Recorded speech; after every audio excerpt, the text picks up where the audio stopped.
essa é a última das mensagens dessa série. E por que nós trouxemos uma série de mensagens sobre a igreja em Jerusalém? Primeiro, porque nós precisamos entender o que é ser igreja de Cristo. Nós precisamos entender agora, principalmente agora, neste momento, que nos tiraram um dos elementos que nós julgamos ser principais na igreja, pelo menos muitas pessoas entendiam assim, que é o templo, que é o espaço físico. Agora nós precisamos entender o que é ser igreja. Então, ser igreja, nós percebemos, não é ir a algum lugar. Ser igreja não é ter uma religião. Ser igreja não é seguir uma agenda litúrgica. Ser igreja não é uma mera condição social. Nós temos que perceber que a igreja em si foi instituída por Cristo para ser uma agência de proclamação do reino de Deus.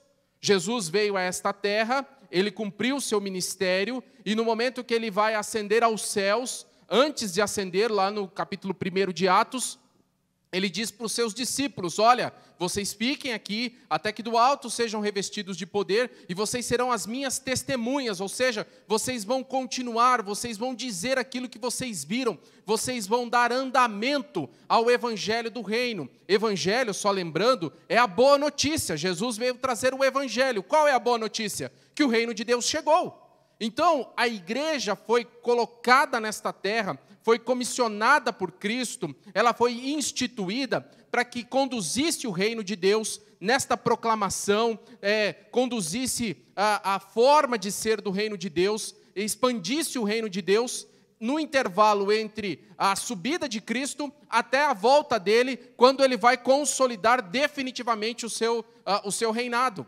Então a igreja está aqui nesta terra, meus irmãos, não é à toa. Nós só existimos porque nós temos uma missão, e a missão de proclamar o reino de Deus neste intervalo de tempo entre o momento em que Cristo veio, subiu aos céus, até a volta dele. Maranata, ora venha Senhor Jesus. Tomara que seja hoje, tomara que seja a qualquer momento, porque quando Jesus Cristo voltar, vai consolidar definitivamente o seu reino. E uma vez consolidando o seu reino, nós poderemos viver eternamente ao lado dele, graças a Deus por isso. Então note que a igreja, ela não existe sem a sua missão. A missão da igreja está intrinsecamente ligada ao ser da igreja. A igreja não pode existir sem ter a sua missão. Aliás, a igreja não tem missão. A igreja é a missão. A igreja só existe porque ela tem uma missão. Esse agrupamento, esse ajuntamento de salvos, eles se reúnem e receberam o nome de Cristo de igreja. A igreja de Cristo só existe somente e tão somente porque nós temos uma missão. Qual é a missão?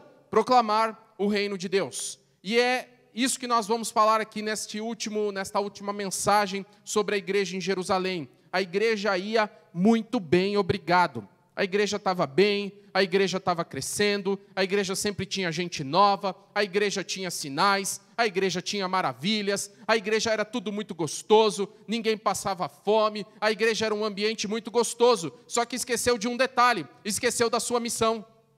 A igreja em Jerusalém se esqueceu de que precisava expandir o reino de Deus. Mas eles falam assim: mas aqui em Jerusalém está tão gostoso, aqui nós como judeus, estamos aqui, está tudo muito bem, está tudo muito maravilhoso. Para que a gente vai arrumar sarna para se coçar, como diria lá no interior? Para que a gente vai arrumar mais problema e dor de cabeça para a nossa vida? A gente já tem problema o suficiente, a gente está bem aqui como igreja, então vamos ficar por aqui mesmo.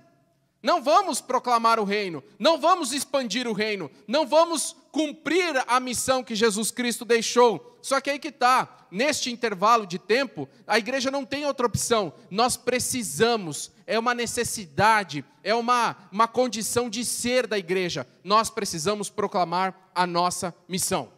E aí, nesse contexto em que a igreja estava acomodada, e que estava tudo muito bem, obrigado, em que as coisas estavam indo bem, apareceu um homem chamado Estevão. Este homem foi o exemplo que não se acomodou na igreja, que não aceitou a igreja não cumprir a sua missão, e ele foi lá e proclamou o reino de Deus na pessoa do seu rei, Jesus Cristo. Então vamos ler o texto da palavra de Deus.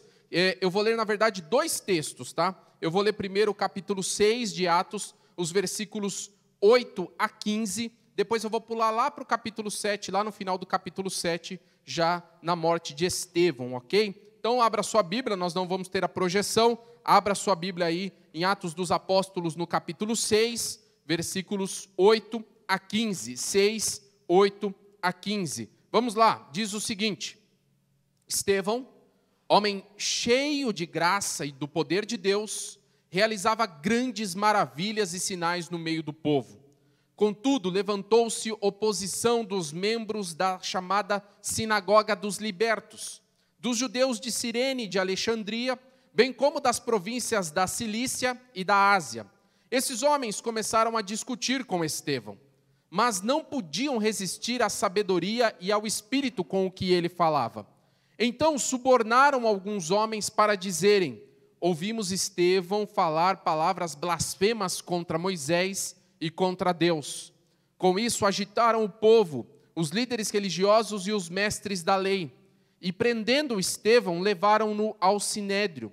Ali apresentaram falsas testemunhas que diziam: este homem não para de falar contra este lugar santo e contra a lei, pois o ouvimos dizer que esse Jesus, o Nazareno, destruirá este lugar e mudará os costumes que Moisés nos deixou. Olhando para ele, todos os que estavam sentados no sinédrio viram que o seu rosto parecia como um rosto de um anjo, parecia o rosto de um anjo. Vamos dar uma pulada aqui, capítulo 7, vamos lá para o final do capítulo 7 agora. No capítulo 7, a partir do versículo 54, diz o seguinte: ouvindo isso, ficaram furiosos e rangeram os dentes contra ele, contra Estevão. Mas Estevão, cheio do Espírito Santo, levantou os olhos para o céu e viu a glória de Deus, e Jesus em pé à direita de Deus, e disse: vejo os céus abertos, e o Filho do Homem em pé à direita de Deus. Mas eles taparam os ouvidos e, dando fortes gritos, lançaram-se todos juntos contra ele, arrastaram-no para fora da cidade e começaram a apedrejá-lo. As testemunhas deixaram seus mantos aos pés de um jovem chamado Saulo. Enquanto apedrejavam Estevão, este orava: Senhor Jesus, recebe o meu espírito. Então caiu de joelhos e bradou: Senhor, não os considere culpados deste pecado. E tendo dito isto, adormeceu. Você pode digitar amém pela leitura da palavra do Senhor? Vamos orar? Obrigado, Deus, pela leitura da Tua palavra, que é tão bonita ao ser lida, já fala aos nossos corações. Mas nós, humildemente, clamamos que o Senhor nos dê sabedoria agora, iluminação, vindas do Teu Santo Espírito, para que a gente tire lições valiosas para a nossa igreja a partir desta palavra. Muito obrigado por tudo isso. No nome santo de Jesus que nós oramos. Amém. Muito bem, se você trazer um pouco à memória a mensagem da semana passada, Estevão foi um dos 7 escolhidos para fazer a distribuição da assistência diária às viúvas. Então, ou seja, Estevão era um diácono, ele não era um apóstolo, ele não era um dos líderes da igreja, mas ele era um apóstolo, um diácono, ele era um servidor da igreja.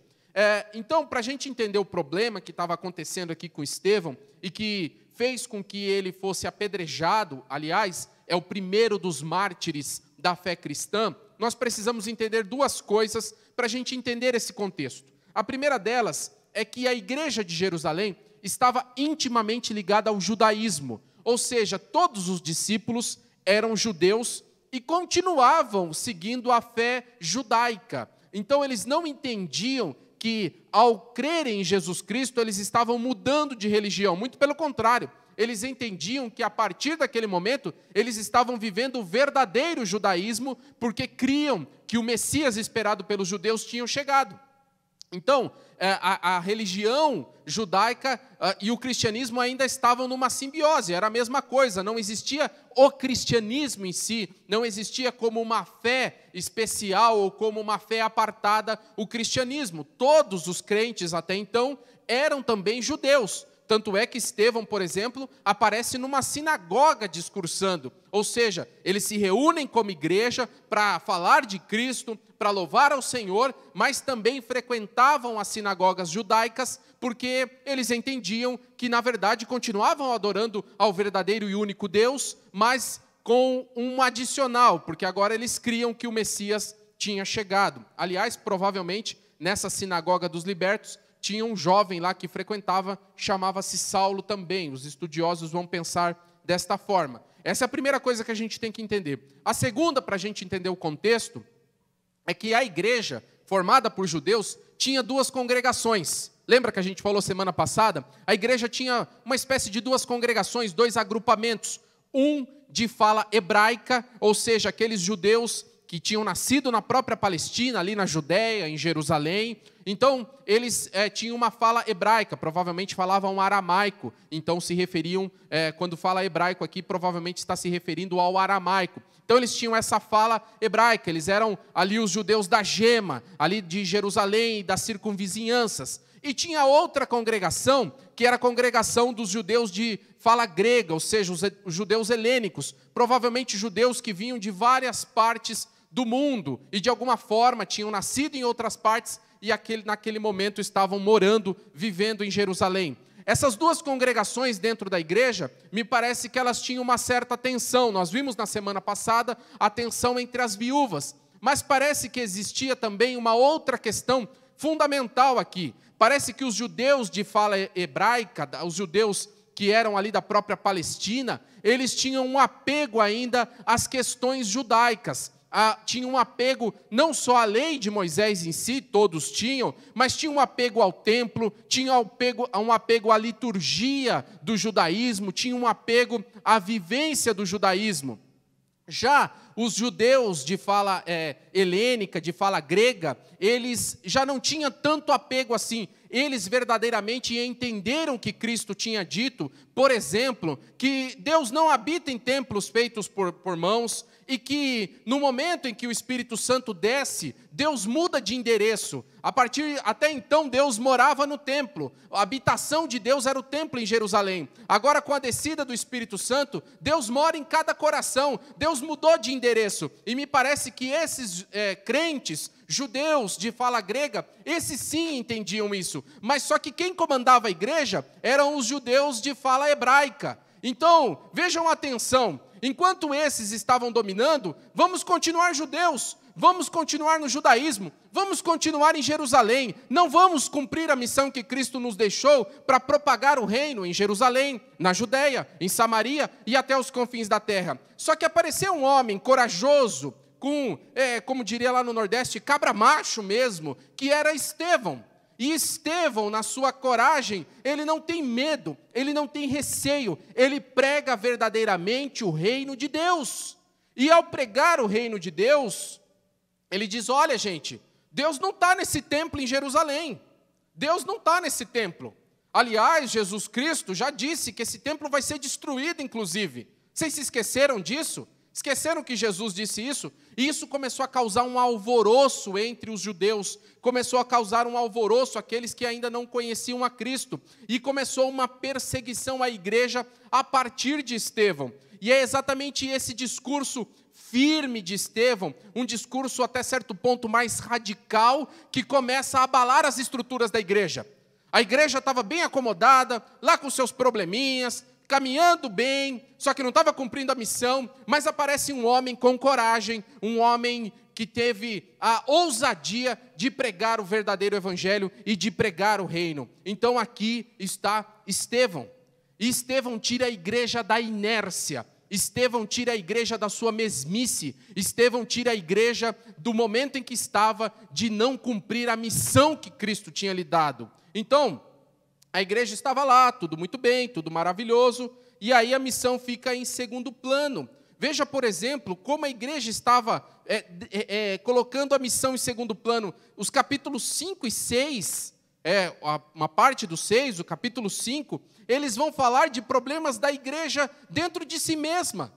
Não falam de problemas que a igreja estava sofrendo de fora para dentro. Estava falando de problemas que a igreja vivia dentro dela. Lá no capítulo 5, Ananias e Safira. No capítulo 6, a história da distribuição da assistência diária. Ou seja, quando a igreja não cumpre a sua missão, a igreja começa a olhar para o seu próprio umbigo e começa a resolver os problemas que ela mesma cria. Essa era a questão que estava acontecendo na igreja em Jerusalém. Uma igreja excelente, uma igreja em que o poder de Deus se manifestava, uma igreja em que acontecia milagres, uma igreja em que havia generosidade entre os irmãos. Mas se esqueceram de um detalhe, não cumpriram a missão. Então Estevão aparece corajosamente na sinagoga, pregando Jesus Cristo, falando ali do reino de Deus, e agora ele é preso por conta disso.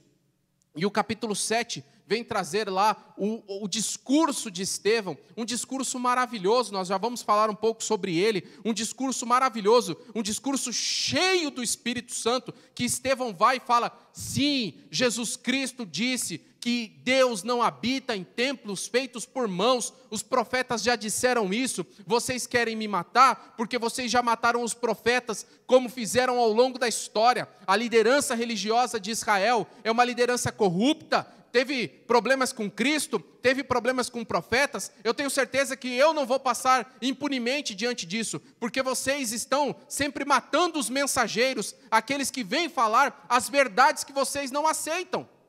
E Estevão, nesse discurso firme, a tal ponto que a gente leu lá no final do capítulo 7, os líderes religiosos não conseguiam mais ouvir, eles tampavam os ouvidos e começavam a gritar para não ouvir Estevão.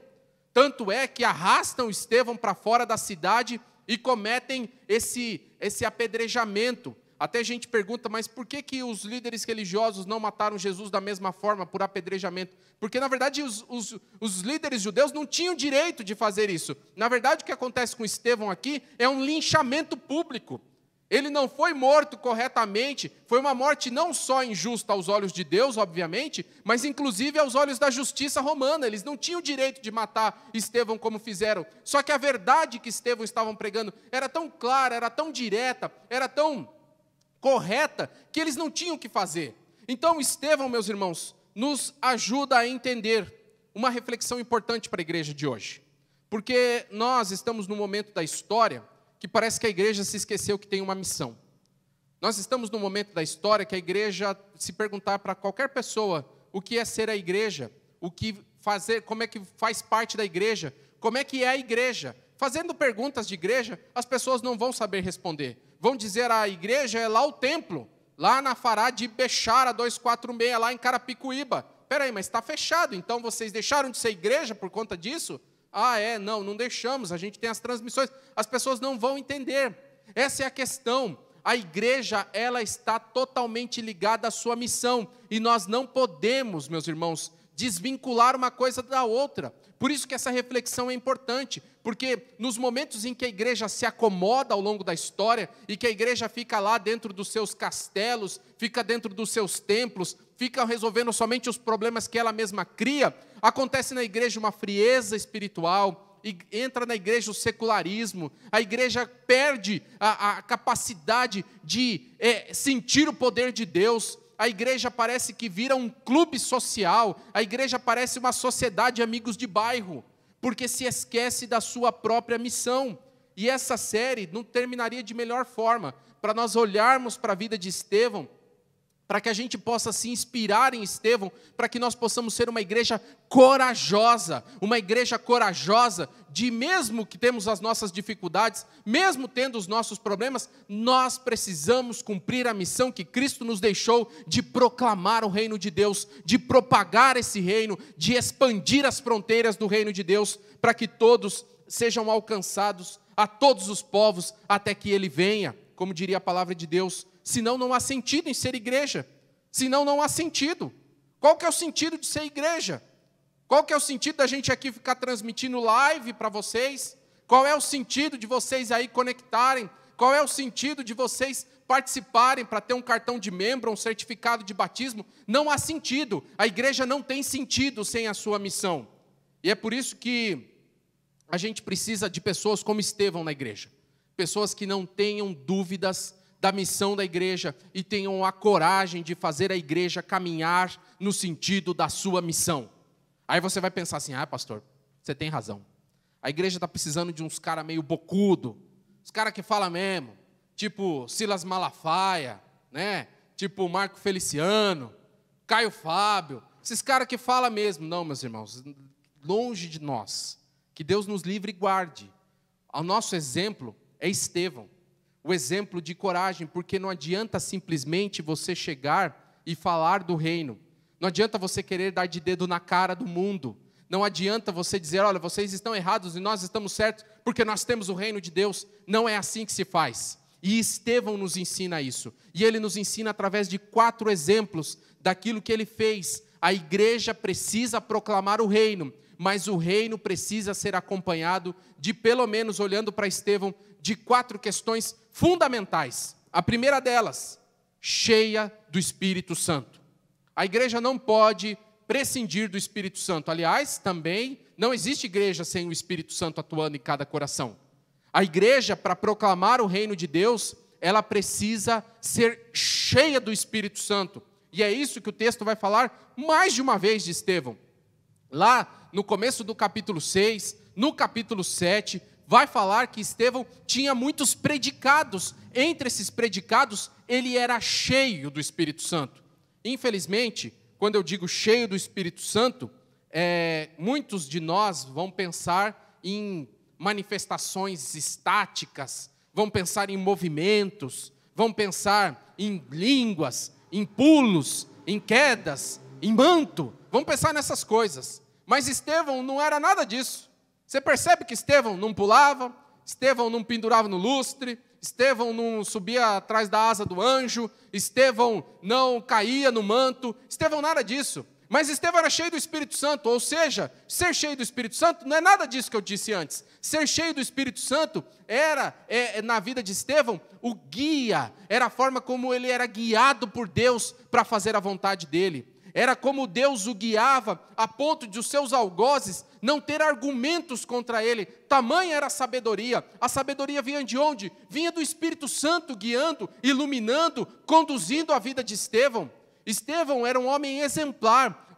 O enchimento do Espírito Santo na vida de Estevão levava ele para uma vida correta, uma vida decente, uma vida digna, uma vida em santidade. Ser cheio do Espírito Santo, meus irmãos, são essas coisas. E a igreja, e eu citei aqueles exemplos antes, porque são péssimos exemplos de pessoas que querem proclamar o reino, mas quando as pessoas olham para a vida delas, não encontra exemplo, não encontra comportamento, não encontra vida no altar, não encontra sabedoria, não encontra o discurso correto, não encontra a forma, você não olha Deus na vida das pessoas. E quando as pessoas olhavam para Estevão, veja, ele era tão cheio do Espírito Santo, no seu comportamento, na sua fala, na sua sabedoria, que as pessoas olhavam para ele, é como se estivesse olhando para um anjo. Olhavam para o rosto dele e olhavam como se fosse um anjo. O rosto dele resplandecia. Meus irmãos, a igreja de Cristo precisa resplandecer o seu rosto diante de Deus. A igreja de Cristo precisa ser o exemplo que as pessoas olhem para nós e falam, ali está a agência de Deus, ali está a organização que Deus colocou nessa terra para proclamar o seu reino. Eles precisam olhar Deus em nós, eles precisam olhar Deus na nossa vida, no nosso dia a dia, no nosso comportamento, no nosso ser igreja. Aliás, o que a gente vê é muito pelo contrário. O Marcos até me mandou uma mensagem, uma reportagem que saiu, uma reportagem gigante que saiu num portal de notícias famoso, sobre a briga dos pastores nessa quarentena. Os que querem abrir as igrejas, os que não querem. Ou seja, olha como nós somos relatados nesse momento. Em vez das pessoas olharem, gente, procure a igreja.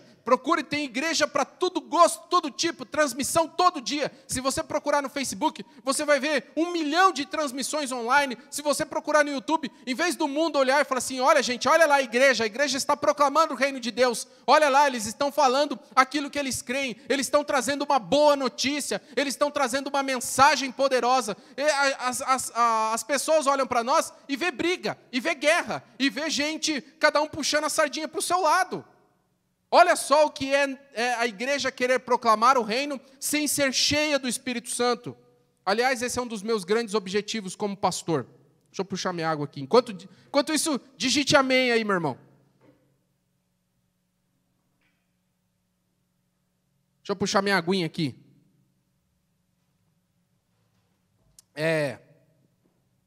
Um dos meus objetivos como pastor é ajudar com que a igreja cresça espiritualmente. Esse é um dos meus objetivos, não porque é um objetivo pessoal, é porque é algo que o ministério requer.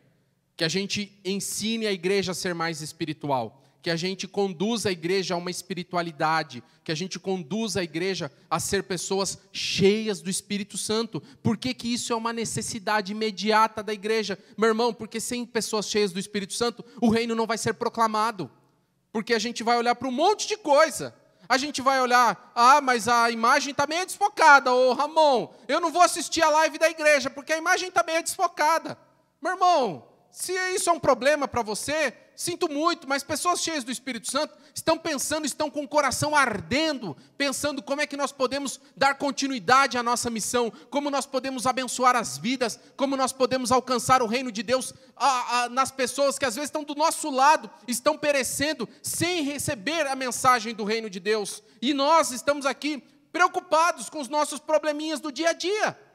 Então a igreja precisa ser cheia do Espírito Santo, porque ao contrário de ser cheia do Espírito Santo, é ser carnal. E uma igreja carnal se desmotiva à toa, uma igreja carnal tropeça, uma igreja carnal fica com as suas picuinhas, e igreja carnal não vai para lugar nenhum. Aliás, igreja carnal nem é igreja. Então nós precisamos caminhar e precisamos de pessoas como Estevão, que teve coragem, e tantos adjetivos que Estevão recebeu aqui no texto bíblico. Eu gosto dessa expressão que Estevão era cheio de graça e poder. Estevão cheio de graça e poder. Essas duas palavras têm que caminhar juntas, porque poder sem graça, meu irmão, é tirania. Poder sem graça é vaidade, gera vaidade. A gente precisa do poder de Deus, mas junto com a graça de saber que não é o nosso poder, nós não somos poderosos, mas é o Espírito Santo que habita em nós que nos dá esse poder. Digite amém. Glória a Deus. E vocês aqui digam amém. Amém, amém. Tem meia dúzia aqui, nem meia dúzia tem, mas falaram amém também, meus irmãos. Então, meus irmãos, nós precisamos ser cheios do Espírito Santo para proclamar o reino de Deus. A segunda lição que nós aprendemos aqui em Estevão, para a gente proclamar o reino de Deus e cumprir a missão que Cristo nos deixou, é termos clareza e sabedoria. Está aí no versículo 10 do capítulo 6. Estevão, o discurso dele não podia ser refutado. O discurso de Estevão, as pessoas não tinham contra-argumentos. Era um discurso tão claro, era um discurso tão sábio, tão bem construído, que as pessoas não tinham como contra-argumentar. Por isso que Estevão morreu. Porque se as pessoas tivessem assim, pudessem falar o seguinte, mas está vendo? Mas a sua vida, Estevão, quem é você para vir pregar para nós? Se as pessoas pudessem falar assim, está errado, a sua interpretação das Escrituras está completamente errada. Só que não tinha como contra-argumentar com Estevão. A vida dele era correta e ele tinha clareza e sabedoria porque era cheio do Espírito Santo. E aí, meus irmãos, o Evangelho de Cristo, para ser pregado e proclamarmos o reino, precisa ser pregado e precisa ser proclamado com clareza e com sabedoria. Hoje a gente vê evangelho coach, hoje a gente vê evangelho de movimento, hoje a gente vê um monte de coisa, mas o verdadeiro evangelho, meu irmão, é muito claro, a gente precisa ter essa clareza, e a igreja precisa se concentrar nisso, sem subterfúgios, sem ir lá nas estrelas, é tudo muito simples, a gente pregar o reino de Deus que está entre nós e será consolidado em Jesus Cristo quando Ele voltar. Então, se a gente fizer isso, somente isso, a gente já vai estar cumprindo a nossa missão. Mas parece, meus irmãos, que a igreja se perdeu nisso. E aí eu vou voltar até aquela questão, para que serve a igreja? Pergunta aí para as pessoas, faz uma pesquisa, uma enquete, para que serve a igreja? Mas pergunta para crente. As respostas vão ser, a igreja serve para eu me sentir bem, a igreja serve para eu criar meus filhos, porque eu quero criar meus filhos na igreja, porque eu acho muito importante ter uma religião. A igreja é bom porque lá tem o meu círculo de amizades. Meu irmão, igreja não é nada disso. Igreja é a missão. Ser igreja é a missão. Então a gente precisa entender. Dificilmente a gente vai encontrar alguém, por que você é igreja? Porque eu fui salvo e tenho uma missão que veio de Cristo, e eu estou na igreja, eu faço parte da igreja, eu sou um membro da igreja de Cristo, porque eu tenho convicção dessa missão, que eu não vou carregar sozinho, mas sim com os meus irmãos em Cristo Jesus. Oh, aleluia! É essa a resposta. Só que a gente não tem essa clareza, e por não saber nem quem nós somos, a gente não consegue pregar o que nós precisamos. Por não saber quem somos, a gente não consegue proclamar o reino. Como é que a gente vai pregar com clareza se a gente não tem certeza nem por que a gente existe? Se a gente não tem a noção da sua missão. Aliás, é uma questão de administração, não sei se você se lembra disso, de uns 15, 20 anos para cá, a teoria da administração disse que toda organização precisa ter muito clara a sua missão e a sua visão. Justamente por isso. Porque para que existe a organização? Temos que ter uma missão. Sem uma missão, nós não temos razão de existir. Se até as empresas já entenderam isso, pelo menos aí uns 20 anos, que dirá a igreja? Há 2000 anos, meus irmãos, nós só existimos por conta da nossa missão. Terceiro lugar, como que a gente pode proclamar o reino de Deus? Como Estevão nos ajuda a entender isso? Sendo pautado pelas Escrituras Sagradas. Capítulo 7 começa com o discurso de Estevão, e eu recomendo que você leia depois. É um tratado sobre a história da redenção. É um tratado. A história da redenção, aliás, 5% do livro dos Atos dos Apóstolos é o discurso de Estevão. Então, o discurso é tão claro, tão límpido, mas é pautado nas Escrituras Sagradas. Ele vem dizendo lá de Abraão, olha, começou assim com Abraão, e depois foi Moisés, e foi Davi, e foi Salomão, e aí Salomão construiu o templo, mas Deus falou, tá bom, se vocês querem construir um templo para mim, pode construir, mas saiba de uma coisa, eu não habito em templos feitos por mãos de homens. Eu não comporto, eu não caibo dentro de um prédio de pedras e madeira. Eu não entro dentro disso. Isso não consegue me conter. Isso não consegue me fazer com que seja a minha morada. Vocês entenderam isso? Você pode ter o templo à vontade, vocês precisam de um lugar para ir. Ok, mas entenda que eu não estou lá, eu não moro lá. A minha presença pode até alcançar lá, e vai alcançar, mas eu não moro lá. E Estevão corajosamente pregando tudo isso e falando dos profetas que foram mortos pelas mesmas lideranças religiosas. Aí as pessoas falam assim, não tem mais o que fazer, a gente precisa matar Estevão.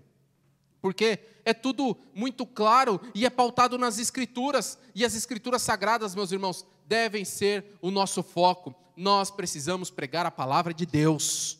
Nós precisamos pregar a palavra de Deus. Os nossos pregadores precisam conhecer de Bíblia, não precisa conhecer de programação neurolinguística, não precisa conhecer técnicas, não precisa lá buscar música de fundo, não precisa de nada disso, precisa pregar as Escrituras Sagradas. É isso que nós precisamos. A proclamação do reino de Deus está ligada a proclamar as Escrituras Sagradas, procurar pregar, meus irmãos, aquilo que Deus quer para a vida dos seres humanos, aquilo que Deus quer para a vida da igreja. É isso que é a nossa missão e é isso que nós devemos fazer. Em último lugar, Estevão nos ensina que para proclamar o reino de Deus, nós precisamos entender uma coisa: não olhar o mundo como nosso inimigo. Capítulo 7, versículo 60. Pouco antes de morrer, pedras vindo contra a sua fronte, vindo contra a sua nuca, vindo de todos os lados. Estevão ainda tem um sussurro, uma oração diante de Deus: Senhor, não leve em consideração esse pecado deles, não trate isso como pecado, porque eles não sabem o que fazem. Um discurso muito parecido com o do próprio Cristo, não é verdade? E a igreja, ela cumpre a sua missão quando ela se parece com Cristo. E Estevão mostra exatamente isso, porque as pessoas querem pregar o evangelho como se o mundo fosse os seus inimigos, como se nós estivéssemos em trincheiras e as pessoas que não têm Deus são soldados inimigos e que precisam ser exterminados. Só que você tem raiva de alguém que está se afogando? Você tem bronca de um cego que tenta atravessar a rua sem ajuda nenhuma? Não, você tem compaixão, você tem o seu coração se condolece disso, o seu coração fica apertado em ver uma pessoa que está numa situação de desespero, e você pode fazer alguma coisa. Esse é o sentimento que a igreja tem que ter para com o mundo, meus irmãos. Quando a igreja olha o mundo como seu inimigo, olha o mundo, está vendo? Não, vamos pegar aqui e vamos marchar, vamos destruir os templos de Umbanda, vamos destruir os terreiros, vamos destruir as imagens. A gente está completamente diferente daquilo que Cristo nos deixou. O mundo, meus irmãos, é digno da nossa compaixão, do nosso amor e não da nossa raiva.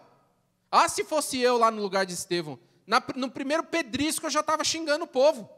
Mas Estevão nos mostra o que é ser verdadeiramente um cristão, o que é se parecer com Cristo, e somente assim a igreja pode proclamar o reino de Deus, quando ela olha o mundo como o mundo sendo perdido, como o mundo se afogando, e nós temos a tábua de salvação, que é o evangelho de Jesus Cristo, o reino de Deus, que pode transformar vidas. Então nós não podemos olhar, meus irmãos, não é nós contra o mundo, não é nós versus eles. A gente não pode fazer com que as pessoas podem até nos odiar. As pessoas podem até nos odiar, mas vamos continuar amando, vamos continuar tendo compaixão. As pessoas podem até cuspir na nossa face, as pessoas podem até nos agredir, as pessoas podem até criar inimizade conosco, mas a igreja de Cristo proclama o reino de Deus em amor. A igreja de Cristo, cheia do Espírito Santo, proclama o reino de Deus com compaixão, sabendo, porque nós temos a certeza de que o reino de Deus é a salvação de todo aquele que crê. O evangelho de Jesus é a salvação de todo aquele que crê, como diz Paulo lá no primeiro capítulo de Romanos, primeiro do judeu, depois do grego, ou seja, é para todo mundo. Tendo essa certeza, meus irmãos, tendo esse sentimento, nós estaremos nos parecendo com Cristo, e Estevão nos ensina isso. Ah, meu irmão, como é difícil essa palavra, hein? É difícil a beça. Porque nós temos grande dificuldade, meus irmãos, de olhar o outro, que às vezes diz que nós não somos nada, olhar o outro que desdenha de Cristo, olhar o outro que pega a Bíblia e joga fora, e rasga, e dá um sentimento de que a gente precisa fazer a justiça com as nossas próprias mãos, mas o reino de Deus não é proclamado na base da pancada, da porrada, ou de colocar goela abaixo das pessoas. O reino de Deus é proclamado quando nosso rosto, as pessoas olham para nós e olham como se nós fôssemos anjos, olham para nós e olham seres celestiais, olham para nós e falam, ali tem a presença de Deus. A gente não tem o que fazer, a gente odeia esse povo, mas a gente não tem como argumentar o que eles estão falando, porque eles vivem aquilo que eles pregam, eles verdadeiramente são aquela proclamação, eles verdadeiramente entenderam aquilo que eles pregam. Podem nos chamar de qualquer coisa, menos de incoerentes. Pode dizer que o nosso discurso é antiquado, pode dizer que o nosso discurso não está com nada, que a igreja já era, pode dizer qualquer coisa, mas não pode dizer que nós somos incoerentes, porque nós vamos pregar o amor, nós vamos continuar amando, nós vamos pregar o reino de Deus e esse evangelho da boa notícia, que o reino de Deus está entre nós. Quer viver uma outra vida, gente? Quer viver uma outra situação? Quer viver uma outra realidade? Está aqui entre nós o reino de Deus? Está aqui entre nós aquele que reina e vive para todo sempre, Jesus Cristo, nosso Senhor e Salvador. Então venha viver nesse outro reino, esquece esse reino do mundo, esse reino já está podre, já era, mas nós aqui vivemos o verdadeiro evangelho de Cristo, o reino de Deus, e isso em amor. Só que a gente, olhando para aqueles próprios exemplos ruins que nós demos lá no começo, olha como se as pessoas fossem as suas inimigas, olha como se o mundo fosse alguém que como se fosse uma cruzada. Aliás, tem gente que usa esse termo até hoje, né? Uma cruzada evangelística, né? Eu acho péssimo essa expressão. Cruzada remete lá à Idade Média, quando os cristãos vinham com espadas, com lanças, para invadir Jerusalém e matar os muçulmanos que que dominavam a cidade santa. Então a cruzada era para matar o inimigo. Era verdadeiro aquilo que nós conhecemos hoje dos muçulmanos, a jihad, né? A guerra santa, em que aquele que não crê da mesma forma que nós tem que morrer. Não é assim que o evangelho nos diz. A palavra de Deus não nos diz que temos que fazer assim. Nós vamos pregar o reino de Deus, mas pregar entendendo que todos são dignos de compaixão. Mas pastor, e se eles nos agredirem? Deixa agredir. E se eles nos odiarem? Deixa odiar. E se eles quiserem nos matar, pastor? Vão ter que matar, meus irmãos. Porque nós não vamos deixar de proclamar o reino de Deus. E não vamos deixar de amar. E não vamos deixar de irradiar a luz de Cristo nas nossas vidas. Naquele momento em que Estevão estava no fim da sua vida, ele olha para os céus e vê os céus abertos.